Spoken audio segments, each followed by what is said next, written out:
Hello and welcome, Zanzi. You are watching African Farming. Maize is an incredibly important commodity in South Africa, not only as a staple for humans, but as animal feed.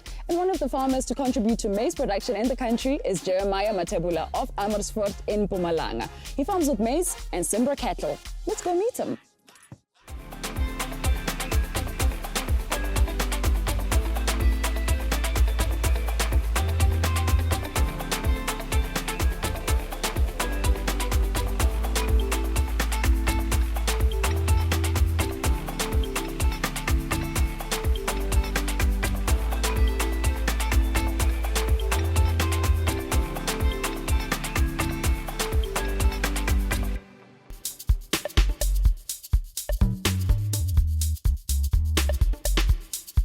Born into a family of communal farmers in Iswepe near Piet Retief, Jeremia Mathebula has always had farming in his blood, and his father was his first mentor. Although he started small in 2009 with only 10 cows, he had big dreams and within a year started leasing the farm Kliplot Drift with enough land to expand his cattle operation and to start planting maize. Since then, he has achieved incredible successes, among them being named the Grain SA New Era Commercial Farmer of the Year 2018, for which he received a tractor as prize. Jeremia, you are very well known in these agricultural circles. But what sparked your love for farming? The love of farming and the passion about farming, I've got it from my father. My father was also a farmer, but in a small holding type of land. He was doing kettles. He was also doing some arable land, which was about 1 hectare. So I grew up on a farm environment. So that's where everything started with this farming. And you say that your father was your first mentor. What's the biggest lesson he's taught you? You know, my dad was very strict, and he was like giving me some few hidings just to get things done the way it's supposed to be done. So yeah, and he was willing to make sure that we grew up on the farm. We end up farming on our own when we grow up, and that's exactly what I've done. All right, now farming, as now you're saying, was part of your childhood, but then you went to university and then you obtained a degree in BCom administration instead of agriculture. Now, how has that degree helped you become the farmer that you are today? It assisted me to run the farming business very well, because farming is not only about a lifestyle, but it's also a business. So you need to apply all the business principles that are there. So it's really an investment to go to school and educate yourself. And after that, after I finish my degree, I also do some related agricultural courses just to get myself in line with what is happening in the area where I grew up knowing, because doing livestock and also planting, it's what I was doing when I was still a childhood up until today. And another passion is mentoring other farmers. Why is that important to you? I've also learned from other farmers, especially the white commercial farmers. They started me with kettles, and then I also went to the grain, how to produce maize and soyas and beans. So it's important to have a mentor all the time. I haven't stopped having mentors even now. So I also take that knowledge to the developing new farmers that are coming up, just to assist them how to do things accordingly and how to do things according to the principles of agriculture. You know, when you're dealing with livestock, you must know when to wean your calves. You must know which bull to buy, which cow to buy.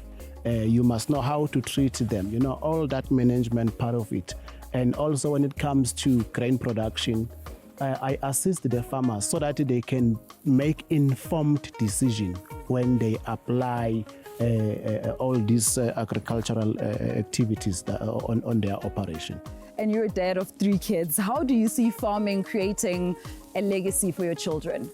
It becomes so easy when the kids are growing up with you on the farm, because what's important is the exposure that they are getting on the day-to-day activities and the running of the operations on a day-to-day. So they see when we start planting up until harvesting, when we winning the cows, when it's calving season, they are there. And when the calves are running around, they can see all that processing. It's in their system also. So it's up to them to decide when I'm retiring or when I'm tired, if they can take over. That's their own decision. But it's life enriching for them. Your wife is also involved in the business. She helps with admin and the bookkeeping. Do you not like that side of the business, or is she maybe much better at it than you are? What a question. At the end of the day, we work as a team, but my wife assists me a lot when it comes to the administration part of the business. But yeah, I also try to introduce her to the operations, and she's adapting very well. Because that links back to her admin side. For instance, when it comes to livestock, counting the winners, the breeding stock and all that, she will put pressure on me, and she wants things gets done. And sometimes perfection is a bigger problem, so they they give you pressure all the time. But she is well assisting that part of admin, because that's also key. It's important that to keep the books in order, because I'm running the operation, so I'm not always working with the computers and that, but she's good at that. And you know what they say, right? Yeah. Teamwork makes the dream work. So I can't wait to meet the lady of the house. Let's go. My husband is a loving, humble person. He likes to help people, and the way he approaches people make it easy for him to connect with them. I don't come from a farming background. I used to be a city girl with stilettos. He's the one who introduced me to the farm world, of which now I'm enjoying a lot. I taught him lots of things when it comes to finances. And as you know that Abafazi, when it comes to finances, they are the best. As a family, we try by all means to support him, to be understanding when it comes to the long hours that he's working. And also we try to pray for him, because there's too much stress and challenges sometimes that he's facing. Jeremiah's love for farming comes from his father. Let's hope one day his children will continue with that legacy. When we come back, we find out what role science plays on this farm. Stay with us.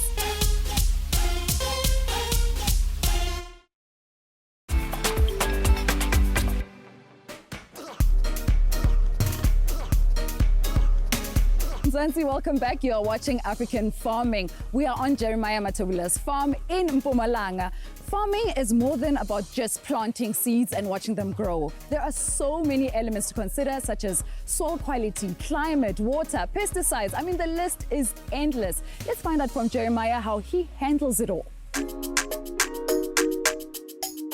Jeremiah, in your first maize planting season back in 2010, you had a very low crop yield. Why was that, and how did you fix it? Actually, what happened when I got here is that my soil quality and my pH was very low. What I did, firstly, I had to take the soil sampling and then take it to the laboratory so that they can check what was wrong with my soil acidity. So I found that my pH was very low, and they recommended that I put lime to address that problem. And I did exactly that. And then that improved my yield the following season and the other seasons. So I didn't stop putting the lime. So I moved from 4 tons per hectare to 8 tons per hectare. That is all about precision farming. You don't want to ignore the technology and things that needs to be done in field. So that's what I did. I'm trying to move with the technology and the precision farming. Oh, okay. Wow. Guys, he moved from 4 tons to 8. I mean, yes, it's Zwalan. Some farmers can find it challenging to adapt to the changing technology. I mean, what about you? How did you adapt to everything? Sometimes there is resistance to change, to all of us. But the benefits of moving to technology, it assists you also to be efficient on your operations. Time is crucial when it's planting operation. Sometimes you've got too much rain or less rain, but when we start planting, you plant up until 12 o'clock with technology at night, because you've got all the autopilot. And it's important that moving with technology, when you plant your seed, The tractor will tell you exactly that you are putting the right quantity of fertilizer. It will tell you how many seeds you're putting per hectare, and also your fertilizer per hectare. So those things, if something goes wrong, you know exactly that you have put the right quantity on the ground. That's impressive. How does crop rotation help preserve your soil quality? What I do, I plant 60% maize and 40% soyas, just to make sure that I keep my soil healthy, and also it assists in terms of making sure that I don't have a disease resistant in the soil when I apply my pesticides. Now, irrigation is also another important element when it comes to crop farming. Where do you get your water from? I've got a stream that runs through the farm in the river and the dam. It's very key. When you got irrigation, you improve dramatically on your yield. From 8 tons per hectare, you do about 12 tons per hectare, because you got enough water to make sure that your plants grow, and you put enough fertilizer and top dressing to make sure it goes. But with water, you actually improve your yield dramatically. Now, you have a herd of about 600 cows. When it comes to your yellow maize, how much of that percentage goes to feeding them? What I do, I take about, say, 10% of my yellow maize, and I mix it with the supplement that I buy, like the Premix 450, your Dryfeld, and then I mix it for the winter leek. So that's how I do it. And planting yellow maize, it's more because I also feed my animals with it. Jeremiah has successfully applied precision farming to increase his maize crop yield, but I want to know how he applies the same precision and passion to his cattle. Jeremiah, you seem to have a passion for the Simbra cattle breed. Why is that? Actually, Simbra cattle, they good animals. You know, they got more milk to feed the calves, and they are tame. They are not wild. It's easy to work with them, so that's why I like them. And then in terms of the winning weight for the calves is also good, so that's why we like them. And then we put the right bulls so that we know that we're gonna have good calves coming out there. I buy the best bulls. Actually, I buy the registered bulls, because you know exactly that those bulls, they're good enough. They've been tested for all the diseases. So I buy those registered bulls and then put them on the head. Precision farming doesn't only apply to crops, it also applies to livestock. Now, how do you implement those same principles to manage animal health? What I do, I've got a vet that comes and look at the animals, and we do vaccination. We got a program that we do when the season starts, and we got a program that we do when the season ends. Like, for instance, as winter starts, we vaccinate the animals for all the diseases that are there, especially your cold sickness, your lumpy skin diseases. And what we also do, we make sure that when winter starts and when summer starts, both seasons, we make sure that we vaccinate the animals. When it's not the mating season, we take the bulls out. We also make sure that the vet diagnose and make sure that those bulls are healthier and they are ready for the next season. That's what we normally do. And when it comes to feed? We make sure that we provide the animals with the winter feed. As you can see now, it's dry and it's winter, so we give them the winter leek, and then we put our leeks, supplement leek with maize, so that we make sure that the animals are in good condition. And after harvesting, we put the animals on the leftovers after harvesting, so that we make sure that we rest the grass for the purpose of also camp rotation. We make sure that we don't do overgrazing, just to manage that. But winter, the grass will rest a little bit for the next 3 months. After that, then when the summer starts and there's good rains, the grass is green again. Then we go to summer leek. That's what we do.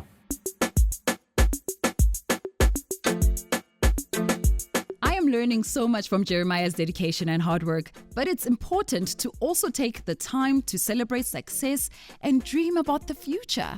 But Jeremiah, what's your dream for agriculture in South Africa? I would like to see more developing farmers, emerging farmers, becoming commercial farmers. And I would like to see them having tightly knit so that they can have access to finance and grow their farming operation. And that's very important, so cheers to that. Cheers.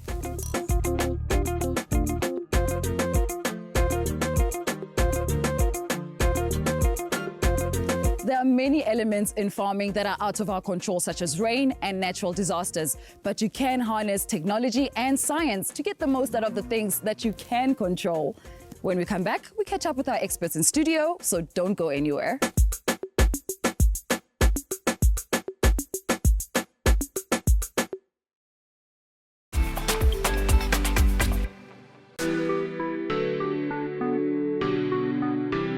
Zanzi, welcome back to African Farming. Farmer Jeremia Mathebula uses precision farming to get the most out of his land and to put the most right back into the soil for the next season. His cattle operation is an impressive one. We could all use a little advice on getting the most out of the resources we have. Our resources here in studio are some familiar faces in agriculture, and they are here to share their expertise. Welcome, everyone. Thank you. Joining me, we have Jeremia Mathebula from John Deere. Hello, Lindiwe. It's good to be on the show. Good to have you with us. Praveen Dwarika from Le Mans. Good to be here. Thanks very much. Lovely outfit, by the way. Oh, well, thank you so much. Kinelwe Nailana from Standard Bank. Hi, Lindy. Hi, Kinelwe. And we are joined remotely by Francois van der Vyver from Voermol. Thank you, Lindy. Praveen, throughout this series, we've spoken about the importance of having strong relationships with agribusinesses. Now, on a practical level, what value does it add to the farmer's operation? Yeah, agribusiness play a pivotal role in aggregating products and services to make them available to farmers. At AFCRI, we specialize in making sure that farmer has access to a one-stop facility when it comes to all of the agri requirements, from input services and products right up to technical support, technical services, agronomy services, etc. But in general, agribusinesses always function to the farmer as a go-to person for whatever their requirements are, from mechanization, from seed to chemical to fertilizer, and as well as from a fuel supply point of view. Because of their strategic locations in farming areas, that's their speciality, making sure that the farmer can get there, get whatever he requires, and get back to his farming operations as soon as possible. What other industry bodies are there and what do they offer? So we know the importance of information in farming. And these industry bodies are a key source of that information, whether it's research, whether it's technical information, information specific to the crop types that a farmer specializes in. These industry bodies are the knowledge providers and the resource providers to make sure that farmers have access to these information, but up-to-date information as well. And they do play a hugely supportive role to our farmers. There's always information that's Absolutely. available. Francois van der Vyver from Voermol, let's speak to you from KZN. Now, Jeremia started small and progressed to a commercial farmer. He started with 10 cows and has increased his farm to hundreds of hectares planted and hundreds of Simbras. Francois, what are the biggest challenges from a nutritional point of view for small farmers to step up to become commercial farmers? Yes, Lindiwe. It's often difficult for a small-scale farmer to step up to become a sustainable commercial farmer. And Jeremia did this really well. He knew when to ask for help and he knew when to ask for support. So he learned from others. Another thing that Jeremia did really well is he planned ahead. So he started looking at his grazing and his crops, and he made sure that he had enough of his material available for his animals so that they have enough nutrients each and every single day of their lives. And we refer to this as a fodder flow program. So a fodder flow program really goes about the nutrient requirements of the animals and meeting it every single day. Okay, so we can split the cow's annual cycle into 4 distinct phases. The first phase of this would be the calving season. This is the period when she has the highest nutrient requirements and her body condition will be decreasing. The second phase is the reconception phase. In this period, our aim is really just to get her to reconceive within 90 days after calving so that she produces a calf per year. The third phase is the dry period or the mid-pregnancy period, also referred to as the dry period. In this period, we're using her low nutrient requirements to actually recover her body condition score back to a 3.5 point. And then the last phase is the late pregnancy stage. This is the stage where she's preparing then for the next calving season so that we get a calf per year. Thank you, Francois. With growth comes risks. Ginelwe, let's talk about risk mitigation. What type of risks are there in a farming operation? Risk is inherent in agriculture because of unpredictable weather that can result in droughts and floods, and we have pests and diseases, and then economic and political developments. So when we talk about risk, we talk about production risk. That can be a loss of production or not being able to achieve your ideal yield because of some natural elements. Then there's also price or market risk. That is when the farmer is not certain. There's uncertainty on price, so you're not sure that you're going to attract the price that you want for your business to be viable. And there's also economic and political risk. That basically, as we've seen recently in the country, can be unrest or riots, and can also be change in policies or significant change in the exchange rate. But now, how do you manage all those risks? Managing risk is very important because it's important for your survival of the business. You have to build resilience for your business so that it can survive the setbacks. So how do you do that? It's important to start with diversification, whether it's different crops or you add a livestock enterprise to your crop enterprise. And for your price risk, make sure that you hedge. That will protect you against losses should the price move against you. Then there are also some financial products that you can use, like crop insurance, to make sure that you are protected against natural disasters. So always speak to your banker or financial advisor and make sure that you have the right tools to mitigate your risk. There are many pillars in a farming operation, and they are all related to ensure success. Admire, let's talk about mechanization. It's important within a farming operation. Now, earlier we did also talk about forming bonds with agribusiness. Now, what is the importance of a farmer forming a relationship with a dealership, and what is the role of a dealership? The relationship between the dealer and the farmer is very important. The role of our dealer is much bigger than just selling equipment, providing service, as well as selling parts. If you're looking at the broader picture, the dealer has got qualified technicians as well as sales personnel that are available to provide advice, to provide support, and to ensure that the machines are utilized to the capacity. As well, if you think about it, it's a lifetime partner and it's an investment where you continuously get solutions, advice from the dealer. They enable you to reduce your downtime of the machines as well as keeping your uptime. And lastly, it's accessible to the agribusiness that has been mentioned before. Now, what advice do you have for farmers looking to increase their fleet? Well, increasing their fleet, it's a process. It's a process that needs to be done gradually. You don't just have to have a large fleet at one time. You need to be able to understand your farming operations. You need to be able to understand what are your objectives, what are your challenges that you're facing, to be able to ensure you get the right equipment, the right solution. And lastly, you need to be able to ensure that you don't overspend when you're getting that equipment.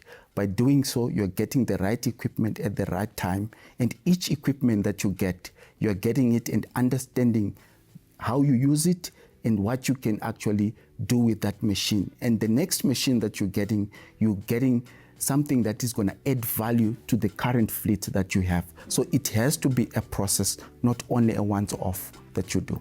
And of course, all that advice and support is available at your dealership. Thank you everyone for all your valuable contribution, and also thank you to Farmer Jeremiah. We wish you abundance and success in your farming endeavors.